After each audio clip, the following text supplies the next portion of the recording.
جی جی بسم اللہ الرحمن الرحیم۔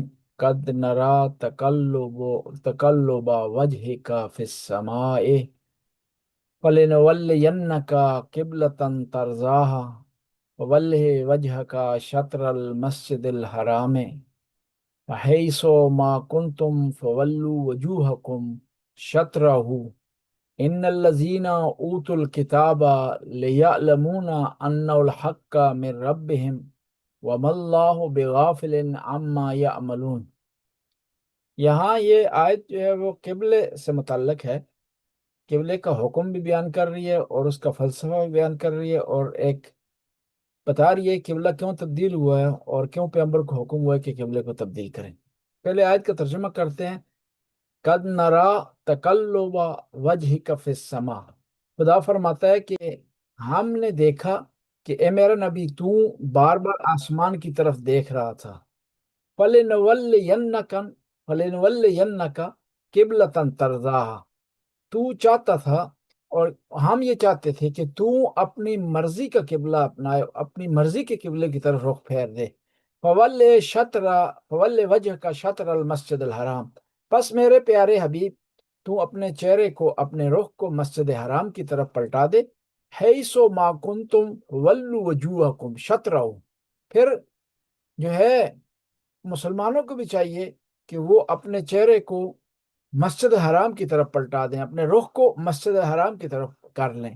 فَإِنَّ الَّذِينَ أُوتُوا الْكِتَابَ، وہ لوگ جن کو کتاب دی گئی ہے، لَيَعْلَمُونَ أَنَّهُ الْحَقَّ مِن رَبِّهِمْ، وہ جانتے ہیں کہ حق پروردگار کی طرف سے ہے۔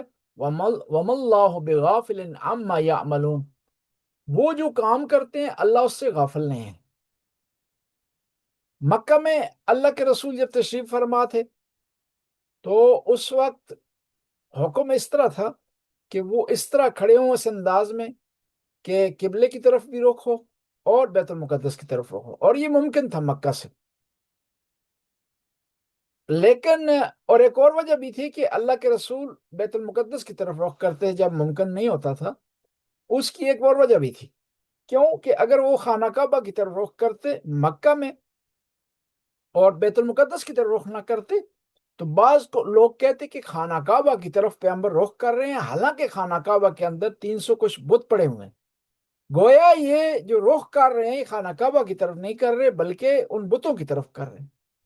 پس اللہ کے رسول کے ذہن میں شروع سے وہ بیت المقدس کی طرف رخ کر کے نماز پڑھتے تھے، حتیٰ غار حرا میں تھے اس وقت بھی بیت المقدس کی طرف نماز پڑھتے تھے۔ غار حرا کی ڈائریکشن آپ دیکھیں کہ وہاں سے بیت المقدس کا رخ بھی بنتا ہے اور خانہ کعبہ کا رخ بھی بنتا ہے۔ اب جب مدینے میں آ گئے، مدینے میں ایسا ہو نہیں سکتا کہ ایسی ڈائریکشن اپنائی جائے کہ جو خانہ کعبہ کی طرف بھی ہو اور بیت المقدس کی طرف ہو، ممکن نہیں تھا۔ کیوں؟ مدینے سے خانہ کعبہ جنوب میں ہے، یعنی مکہ جنوب میں ہے، اور بیت المقدس یعنی فلسطین شمال میں ہے، لہٰذا ایک جہت کا انتخاب کرنا ضروری تھا۔ تو اس میں اللہ کے رسول نے خدا کے حکم سے بیت المقدس کا انتخاب کیا۔ اب بیت المقدس کا انتخاب کیا تو یہودیوں نے اعتراض کیا کہ یہ کون سا دین ہے، یہ کون سا مذہب ہے، یہ تو وہی کام کر رہے ہیں، وہی چیز فالو کر رہے ہیں جو ہم فالو کرتے ہیں۔ مثال کے لیے آپ کی خدمت میں عرض کرتا ہوں، اگر ہمارے پاس حدیث کی کتابیں نہ ہوتی، کافی نہ ہوتی، من لا یذ الفقی نہ ہوتی، تہذیب استفسار نہ ہوتی، تو ہم مجبور تھے کہ احادیث کو لینے کے لیے بخاری کی طرف رجوع کرتے ہیں، کیونکہ ساری بخاری غلط حدیثیں تو نہیں ہے، اس میں ایک بہت بڑا حصہ احکام پر، اخلاق پر مشتمل ہے جو مشترک ہے شیعہ اور سنی کے درمیان، قرآنی آیات کی تفسیر ہے جو مشترک ہے۔ تو وہاں اہل سنت کہہ سکتے تھے کہ بھائی شیعوں کا تو کوئی مکتب ہی نہیں ہے، کوئی ان کی آئیڈیالوجی نہیں ہے، کوئی ان کا مذہب ہی نہیں ہے، یہ تو ہماری کتابوں کو سے یہ احادیث لے رہے ہیں، وہ انہیں کو فالو کر رہے ہیں، بس یہ علیحدہ کوئی مکتب نہیں ہے، یہ کوئی اور نئی چیز نہیں لائے، کوئی وکھری چیز ان کے پاس نہیں ہے۔ تو یہودیوں نے بھی یہی کہا، یہ کیسا دین ہے، یہ کیسا مکتب ہے کہ جس میں کوئی نئی چیز پائی نہیں جاتی، یہ اسی طرف نماز پڑھتے جس طرف ہم نماز پڑھتے ہیں، اسی طرف رخ کرتے جس طرح ہم رخ کرتے ہیں۔ تو اسی اثناء میں کیا ہوا کہ اللہ کے رسول کو ایک خاتون جن کا نام تھا ام بشر، انہوں نے اپنے گھر میں دعوت دی، اور ان کا گھر ایک قبیلے میں تھا جس کا نام بنی سلمہ تھا. اس قبیلے میں دعوت دی تو اللہ کے رسول نماز کے لیے تشریف فرما ہوئے. ظہر کی نماز کا وقت تھا. دوسری رکعت میں اللہ کی طرف سے آرڈر ہوا، یہی آیت نازل ہوئی، فَوَلِّ وَجْهَكَ شَطْرَ الْمَسْجِدِ الْحَرَامِ، کہ تو اپنے چہرے کو بیت المقدس سے مسجد حرام کی طرف پھیر دے. تو وہاں پر جب آرڈر ہوا تو دوسری رکعت میں یا تیسری رکعت میں اللہ کے رسول نے رخ پھیر دیا، پیغمبر پاک نے رخ پھیرا، امام علی نے رخ پھیرا. صحابہ کرام کنفیوز ہو گئے، کیونکہ وہاں مہلت نہیں تھی کہ ان کے سامنے وضاحت کی جائے کہ کیوں رخ پھیرا جا رہا ہے، پیغمبر کیوں موڑ رہے ہیں. یہ ایک وجہ ہوئی، علیہ السلام رخ پھیر دیا. اور وہ دوسرا ایک اور چیز، ایک پوزیشن جو وہاں بنی، وہ پوزیشن یہ بنی کہ پہلے اللہ کے رسول تھے پیش نماز، پیچھے صحابہ کرام تشریف فرما تھے جن میں امام علی بھی تھے.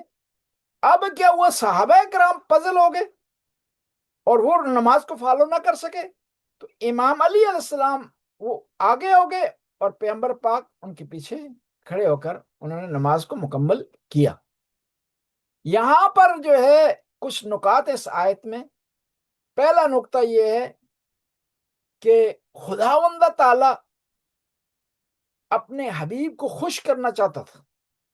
یہاں پر رسول اللہ کی تمنا تھی، خواہش تھی کہ قبلہ تبدیل ہو جائے، تو اللہ تعالیٰ نے رسول صلی اللہ علیہ وسلم کی منشا کے مطابق قبلے کو تبدیل کیا.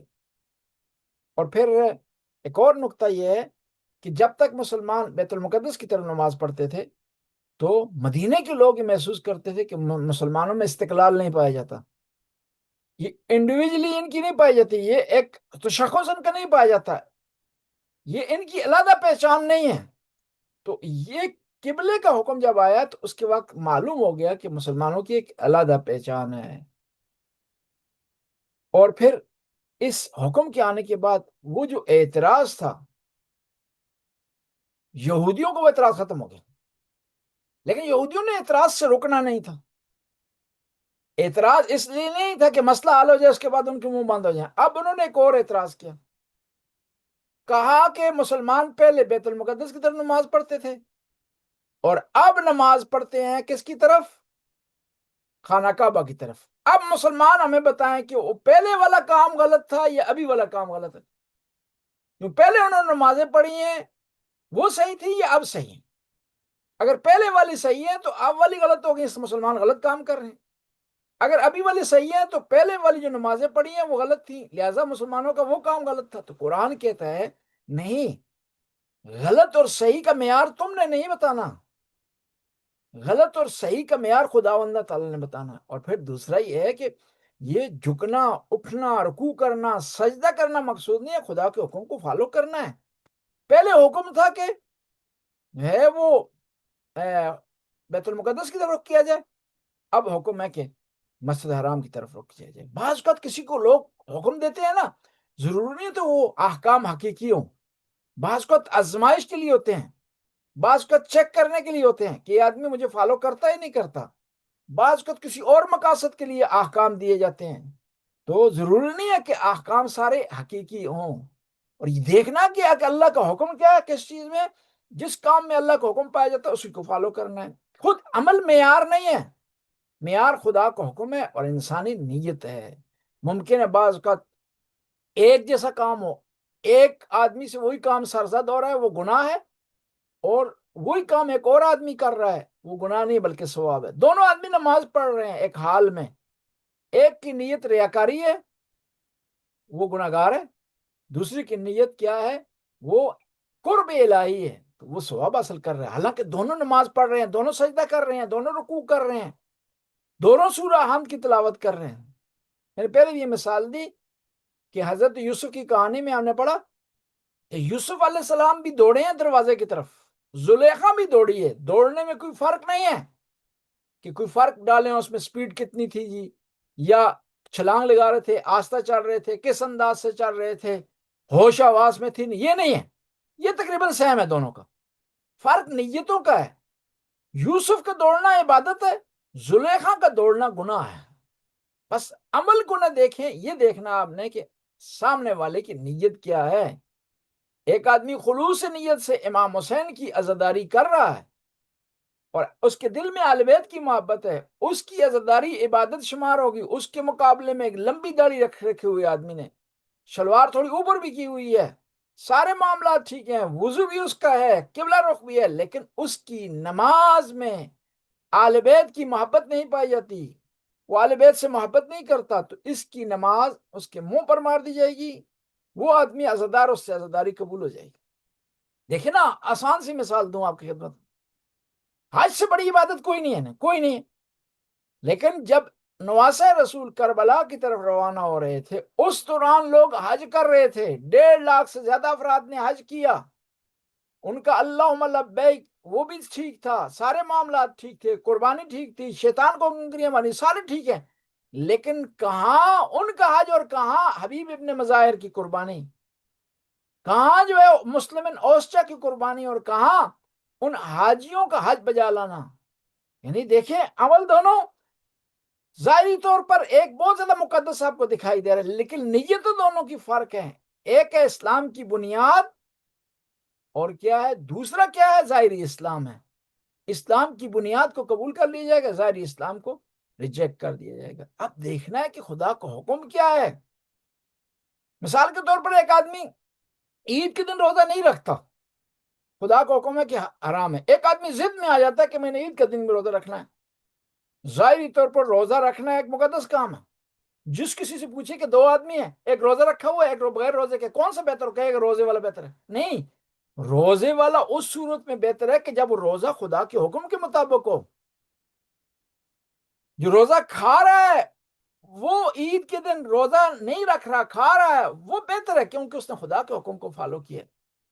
دیکھیں نا، شیطان کتنی اس نے عبادت کی، کتنے سجدے کیے، لیکن کیوں رہ گیا؟ عبادت کی وجہ سے رہا نہیں، سجدے نہ کرنے کی وجہ سے رہا نہیں، خدا کے حکم کو نہ ماننے کی وجہ سے رہا ہے۔ بس معیار یہ کیا ہے؟ خدا کے حکم کو ماننا، اس کو فالو کرنا۔ بس یہاں پر یہ آیت بتا رہی ہے کہ فائنل جو سجدہ، فائنل جو قبلہ ہے وہ مسجد الحرام ہے۔ بس اگر ہم کہیں گے بھی بیت المقدس قبلہ ہے تو کہا جائے گا قبلہ اول، قبلہ سابق۔ اگلی آیت کی طرف جاتے ہیں، وَمَا اللَّهُ، یہ آیت کہہ رہی ہے ان الذین اوتوا الکتاب لیعلمون انہ الحق من ربہم، کہ یہ لوگ جن کو کتاب دی گئی ہے یہ جانتے ہیں کہ حق پروردگار کی طرف سے ہے۔ یعنی یہ کہا جا رہا ہے کہ بعض کا لوگ جانتے ہیں کہ حق کس طرف ہے، اس کے باوجود بھی حق کو فالو نہیں کرتے۔ اب جو ہے، جب امام حسین علیہ السلام مدینے سے روانہ ہوئے ہیں، مدینہ بھرا ہوا تھا، کون سے افراد سے بھرا ہوا تھا؟ جنہوں نے اپنی آنکھوں سے دیکھا ہے کہ پیغمبر کے دوش پر سوار ہوئے ہیں حسین، جنہوں نے اپنی آنکھوں سے دیکھا ہے کہ حسین ہوئے، جن کے لیے پیغمبر پاک نے سجدے کو لمبا کیا ہے، پیغمبر کہ اپنے آنکھوں سے، لوگوں نے اپنی آنکھوں سے دیکھا ہے کہ پیغمبر پاک نے اپنے مسند کو چھوڑا ہے، کس کے لیے؟ حسین پاک کے لیے۔ اس کے باوجود بھی انہوں نے امام حسین کا ساتھ نہیں دیا۔ اس سے پتہ چلتا ہے کہ علم حاصل کرنا کافی نہیں ہے، بلکہ علم کے ساتھ ساتھ معرفت بھی ضروری ہے۔ اور وہ لوگ جو کہ جان بوجھ کر علم ہونے کے باوجود خطا کریں گے، ان کی خطا زیادہ شمار ہوگی، ان کی بخشش کا امکان بہت کم ہے۔ 2 آدمی ہیں، ایک آدمی بیچارے کو پتہ ہی نہیں ہے کہ آل بیت کون ہے، پتہ ہی نہیں ہے امام علی کون ہے، پتہ ہی نہیں ہے کہ بیوی فاطمہ الزہرا کا کیا مقام ہے، وہ آتا ہے آل بیت سے جدائی اختیار کرتا ہے، آل بیت کا راستہ نہیں اپناتا۔ لیکن ایک وہ آدمی جس نے کتابوں میں احادیثیں پڑھی ہیں، قرآن کی آیات پڑھی ہیں، اس نے سنا ہے کہ پیغمبر نے کیا ارشاد فرمایا آل بیت کے بارے میں، قرآن نے کیا کہا ہے آل بیت کے بارے میں، وہ بار بار قرآن میں اس نے پڑھا ہے انما یرید اللہ لیذھب عنکم الرجس اہل البیت ویطہرکم تطہیرا، لیکن اس کے باوجود بھی وہ فالو نہیں کرتا آل بیت کو۔ ان دونوں میں فرق ہوگا۔ یہاں آیت کہہ رہی ہے کہ ان کو پتا تھا کہ یہ کیا ہے، حق اللہ کی طرف سے ہے، یہ جو اللہ نے حکم دیا قبلہ تبدیل کرنے کا، اس میں حق پایا جاتا، لیکن پھر بھی حجتیں کرتے تھے۔ بس ان کا جرم زیادہ ہے، جاننے کے باوجود بھی وہ خطا کر رہے ہیں۔ وَمَا اللَّهُ بِغَافِلٍ عَمَّا يَعْمَلُونَ، یہ جان لیں یہودی کہ انہوں نے حساب کتاب دینا ہے، وہ جو کام کر رہے ہیں اللہ اس سے غافل نہیں ہے۔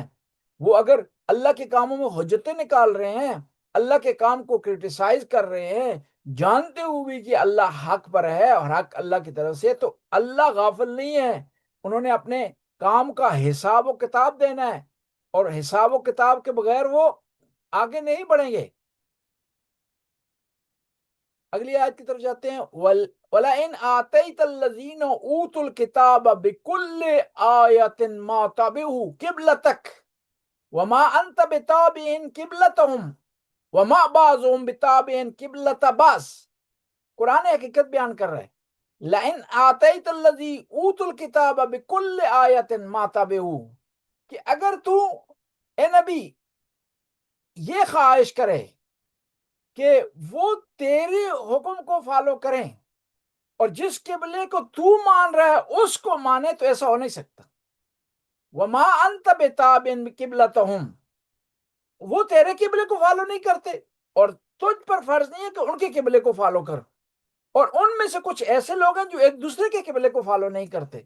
بس اس سے پریشان ہونے کی ضرورت نہیں ہے اللہ اے میرے نبی، کہ اگر وہ فالو نہیں کر رہے تیرے قبلے کو، تو نے کیا ہے خدا کے حکم کو بجا لانا ہے۔ وہ تو ایسے ہیں ایک دوسرے کو فالو نہیں کرتے، چرسد کہ تمہیں فالو کریں، بس تو نے ان کی اتباع نہیں کرنی، تو نے کیا کرنا ہے؟ اللہ کے حکم کو ماننا ہے۔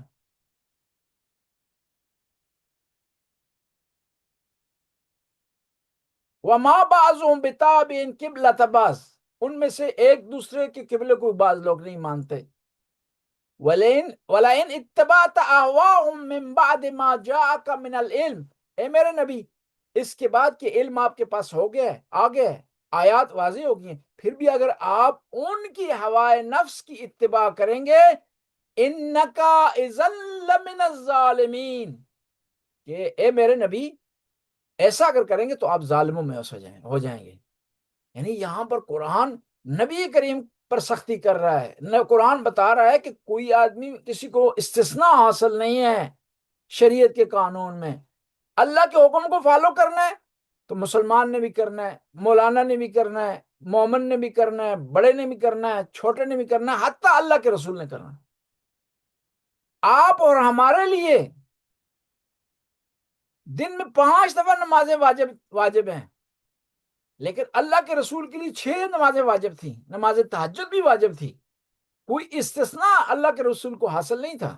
بس اس سے پتہ چلتا ہے کہ اللہ کے رسول کو جو مقام ملا ہے، مرتبہ ملا ہے، جو عصمت ملی ہے، وہ کسی صلاحیت کی بنیاد پر ملی ہے، کسی عمل کی بنیاد پر ملی ہے، کسی ایبلٹی کی بنیاد پر ملی ہے۔ کیونکہ یہاں خدا کہہ رہا ہے کہ اگر تو ان کی اتباع کرے گا اس کے بعد کہ تیرے پاس علم آ جائے تو ظالموں میں اوسا جائے گا۔ یہ آیت بتا رہی ہے کہ اگر آپ کو شرعی مسئلہ نہیں پتا نا تو آپ کی بچت ہو سکتی ہے، اگر قرآنی مسئلہ آپ کو پتہ نہیں ہے تو آپ کی بچت ہو سکتی ہے، لیکن اگر آپ کے پاس علم آ گیا اور یا آپ کے پاس وسائل ہیں کہ علم حاصل کر سکتے ہیں، پھر بھی آپ شریعت پر عمل نہیں کرتے، شریعت کو فالو نہیں کرتے، پھر آپ کی بچت نہیں ہے۔ کیوں؟ قرآن نبی کو کہہ رہا ہے کہ اذن لمن الظالمین، کہ اے میرے پیارے حبیب تو میرا حبیب ہے، افضل الانبیاء ہے، خاتم الانبیاء ہے، لیکن اگر تو نے ان کی اتباع کرنے کی کوشش کی اہل کتاب کی تو کیا ہے؟ تو ظالموں میں سے ہو جائے گا۔ یعنی قرآن واضح کٹر کلیئر بتا رہا ہے کہ کسی کو استثناء حاصل نہیں ہے، کسی کو چھوٹ حاصل نہیں ہے۔ یعنی نبی کریم اتنی بڑا مقام ہونے کے باوجود قرآن واضح کہہ رہا ہے اور کلیئر کہہ رہا ہے۔ یعنی ہمیں چاہیے کہ ہم بھی یہ سوچیں سمجھیں کہ کسی کو بھی قرآن شریعت کے حوالے سے استثناء حاصل نہیں ہے۔ کوئی ایسا نہیں ہے کہ بعض لوگوں کو نماز معاف ہو جائے، یا بعض لوگوں کو شریعت کے احکام معاف ہو جائیں، یا بعض لوگ دعویٰ کریں کہ ہم نبی کریم کے رشتہ دار ہیں، تعلق دار ہیں، نبی کے خاندان سے ہیں، نبی کی نسل سے ہیں، لہٰذا ہماری معافی ہو جائے گی، یا ہم آل بیت کا زیادہ نام لیتے ہیں، نماز نہ بھی پڑھیں کوئی حرج نہیں۔ ایسا نہیں، ایسا استثناء کوئی بھی حاصل نہیں ہے کسی کو۔ اور پھر یہی آیت بتا رہی ہے کہ یہ جو یہودی ہیں انہوں نے نبی کریم کا انکار کیا لجاجت کی بنیاد پر، ضد کی بنیاد پر، حالانکہ ان کو پتا تھا کہ حق اللہ کی طرف سے اور یہ اللہ کے رسول ہیں۔ انہوں نے اپنی کتابوں میں، اپنے شریعت میں پڑھا تھا، حتیٰ ان کی کتابوں میں یہ لکھا ہوا تھا کہ آخری زمانے کے جو نبی آئیں گے وہ کچھ عرصہ تک بیت المقدس کی طرف نماز پڑھیں گے، اس کے بعد وہ مسجد الحرام کی طرف نماز پڑھیں گے، یہ ان کی کتابوں میں لکھا ہوتا ہے۔ اس کے باوجود بھی انہوں نے اعتراض کیا، کہ پہلے اعتراض یہ کیا کہ یہ بیت المقدس کی طرف کیوں جو ہے وہ نماز پڑھ رہے ہیں۔ دوسرا پھر اعتراض کیا کہ یہ جو اب نماز انہوں نے شروع کر دی ہے مسجد الحرام کی طرف، تو بیت المقدس کی طرف جو نمازیں پڑھی گئی ہیں ان کا کیا ہوگا؟ اور دوسرا ایک اور چیز بھی تھی، پہلے ان کا یہ تھا نا کہ بس یہ جو بیت المقدس ہے ہمارا اکیلا ہونا چاہیے، کوئی اور اس میں دخل نہ دے، کوئی اور اس کی طرف نماز نہ پڑھے۔ جس طرح ہوتا ہے نا بعض کو ہم دیکھتے ہیں اہل سنت کے بعض لوگ اہل بیت کی تعریف کر رہے ہوتے ہیں، تو بعض ہمارے لوگ کہتے ہیں نہیں ان کو تعریف نہیں کرنی چاہیے، اہل بیت ہمارے اکیلے ہیں جی۔ اسی طرح ان کے ذہن میں بھی یہ آئیڈیا تھا کہ یہ بیت المقدس ہمارا اکیلا ہے، لہٰذا مسلمانوں کو نہیں چاہیے کہ اس کی طرف نماز پڑھیں۔ اور جب مسلمانوں نے شروع کی نماز پڑھنے کی تو پھر انہوں نے آ کر دوسرا اعتراض کر دیا، یعنی وہ لوگ جنہوں نے حق کو نہیں ماننا انہوں نے ہر حالت میں اسلام پر، شریعت پر اعتراض کرنا ہے۔ ان الذین آتیناہم الکتاب یعرفونہ کما یعرفون ابناءہم ان فریقا منہم لیکتمون الحق وہم یعلمون۔ ان الذین آتیناہم الکتاب، وہ لوگ جن کو ہم نے کتاب دی ہے، یعرفونہ، وہ محمد مصطفیٰ کو جانتے تھے، کما یعرفون ابناءہم، وہ اس طرح جانتے تھے جس طرح انسان اپنے بچے کو جانتا ہے۔ وَإِنَّ فَرِيقًا مِّنْهُمْ لَيَكْتُمُونَ الْحَقَّ، ان میں سے ایک گروہ ایسا ہے جو حق کو چھپاتا ہے، وَهُمْ يَعْلَمُونَ، وہ جانتے ہیں کہ حق کیا، اس کے باوجود چھپاتے ہیں۔ یعنی یہ آیت بتا رہی ہے کہ حتیٰ حق کو جاننے کے باوجود بھی بعض لوگ ایسے ہوتے ہیں جو عناد کی وجہ سے، ضد کی وجہ سے حق کا انکار کرتے ہیں۔ اور یہ جو عناد ہوتی ہے، ضد ہوتی ہے، تعصب ہوتا ہے، یہ انسان کو استدلال نہیں کرنے دیتا، دلیل نہیں لانے دیتا، دلیل کے سامنے سر خم تسلیم نہیں ہونے دیتا۔ دیکھیں نا، اب ہر کتاب میں حدیث کی لکھا ہوا ہے کہ امام علی کی فضائل ہیں، برتری امام علی کو حاصل ہے، عبادت میں امام علی سب سے افضل ہیں، شجاعت میں امام علی سب سے افضل ہیں، علم میں سب سے آگے ہیں، لیکن اس کے باوجود بھی لوگ کیا ہے، امام علی کو چھوڑ کر کسی اور کو فالو کرتے ہیں۔ تو اگر ایسا کر رہے ہیں تو اس کا مطلب یہ ہے کہ وہ عناد کر رہے ہیں، اس کا مطلب ہے کہ وہ ضد بازی کر رہے ہیں، اور یہ ضد بازی جو ہے وہ مانے ہو رہی ہے کہ وہ دلیل لائیں، دلیل کو سمجھیں، ورنہ دلیل واضح ہے کہ پیغمبر کے جانشین کو عالم ہونا چاہیے، اس کا علم دوسروں سے زیادہ ہو، یہ واضح دلیل ہے، اس میں شیعہ سنی کی بات نہیں ہے، کافر سے کہیں گے وہ بھی کہے گا۔ اور پھر احادیث کی، تاریخ کی کتابیں بھی بتا رہی ہیں کہ امام علی سے بڑھ کر کسی کے پاس علم نہیں ہے، پیغمبر کے جانشین کو سب سے زیادہ عالم ہونا چاہیے، اور امام علی علیہ السلام کے پاس سب سے زیادہ علم تھا، اس کا کوئی انکار نہیں کرتا، شیعہ بھی انکار نہیں کرتا، سنی بھی انکار نہیں کرتا، اگر واضح کیا جائے، کلیئر جائے، تو کافر بھی اس کو مانے گا۔ اب یہ دونوں چیزیں ملی ہوئی ہیں، بس امام علی کو پیغمبر کا جانشین ہونا چاہیے، نتیجہ نکال سکتے ہیں، یہ دلیل ہے، استدلال ہے، منطق ہے، لاجک ہے۔ لیکن ایک آدمی جس کی آنکھوں پر پردہ پڑا ہوا ہے، تعصب اس نے ذہن میں بٹھا رکھا ہے، اس نے یہ ذہن میں بٹھا رکھا ہے کہ اس نے کسی چیز کو ماننا نہیں ہے، وہ کبھی بھی ایسی اس کی طرف نہیں آئے گا، یہ چیز نہیں مانے گا۔ اور پھر یہ آج بتا رہی ہے کہ علم کا ہونا کافی نہیں ہے حق کو پہچاننے کے لیے۔ دیکھیں دنیا میں بہت زیادہ بڑے بڑے فلاسفر گزرے ہیں، ہندوستان میں پڑھے لکھے لوگ کم ہیں، بہت زیادہ ہیں، اس کے باوجود بھی وہ گائے کا پیشاب پیتے ہیں، اس کے باوجود بھی وہ گائے کو کاٹنے سے منع کرتے ہیں۔ علم ان کے پاس ہے، بڑے بڑے فلاسفر ہیں ان کے پاس۔ یعنی علم کے ساتھ ساتھ شعور اور معرفت کا ہونا ضروری ہے، جو انسان کو منازل طے کر سکتا ہے۔ اور پھر معرفت ہو تو بعض کا علم نہ بھی ہو تو انسان منازل طے کر سکتا ہے۔ مثال آسان سی دوں گا کہ ابو ذر غفاری ممکن ہے ان کے علم بعض دوسرے صحابہ کی نسبت کم ہو لیکن معرفت زیادہ تھی۔ حبیب ابن مظاہر کا ممکن ہے بعض صحابہ سے ظاہری علم ان کا کم ہو لیکن معرفت ان کی حد سے زیادہ ہے، اس لیے آگے نواسہ رسول کا ساتھ دینے کے لیے میدان کربلا میں۔ یہ مکہ والے لوگ پڑھے لکھے لوگ تھے لیکن انہوں نے پیغمبر کو نہیں مانا۔